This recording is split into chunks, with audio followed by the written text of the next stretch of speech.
കഥ 5 മിനിറ്റ് കൂടി. നല്ലൊരു പ്രഭാതത്തിൽ ഒരച്ഛൻ മകളെയും കൂട്ടി പാർക്കിലേക്ക് കളിക്കാൻ കൊണ്ടുപോയി.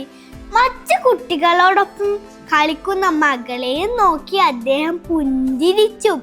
ആ സമയം ഒരു യുവതി വന്ന് അദ്ദേഹത്തിന്റെ അരികിലായി ബെഞ്ചിലിരുന്നു. ആ യുവതി സന്തോഷത്തോടെ പറഞ്ഞു, അവിടെ ഫുട്ബോൾ കളിക്കുന്നത് എൻ്റെ മകനാണ്. അദ്ദേഹം പറഞ്ഞു, അവനെ കാണാൻ നല്ല ഭംഗിയുള്ളൊരു കുട്ടിയാണ്.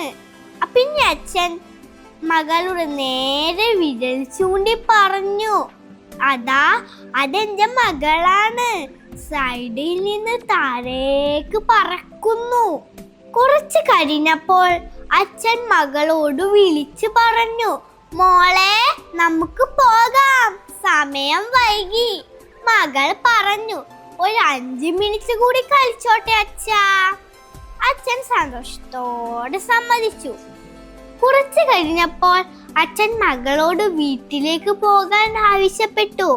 മകൾ വീണ്ടും 5 മിനിറ്റ് കൂടി കളിക്കാൻ അഭ്യർത്ഥിച്ചു.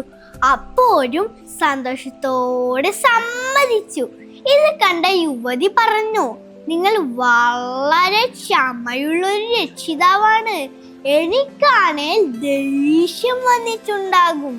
അദ്ദേഹം മകളെ നോക്കി പുഞ്ചിരിക്കുന്ന മുഖത്തോടെ പറഞ്ഞു, 2 വർഷം മുമ്പ് എൻ്റെ മകനെ ക്യാൻസർ കാരണം നഷ്ടപ്പെട്ടു. എൻ്റെ ഏറ്റവും വലിയ സങ്കടം ഇനി ഒരിക്കലും അവന് 5 മിനിറ്റ് കൂടി നൽകാൻ എനിക്ക് കഴിയില്ല.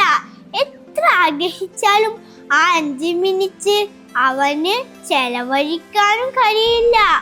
അപ്പോൾ എൻ്റെ മകൾക്ക് 5 മിനിറ്റ് കൂടി കളിക്കണമെങ്കിൽ എൻ്റെ ജീവിതത്തിലെ ഒരു 5 മിനിറ്റ് അവൾക്ക് ചെലവഴിക്കാനും അവളുടെ കളി കാണാനും കഴിയുന്നതിൽ എനിക്കേറെ സന്തോഷമുണ്ട്. കൂട്ടുകാരെ, കഥ ഇഷ്ടപ്പെട്ടോ? ഈ ചാനൽ സബ്സ്ക്രൈബ് ചെയ്യാനും ലൈക്ക് ചെയ്യാനും മറക്കല്ലേ.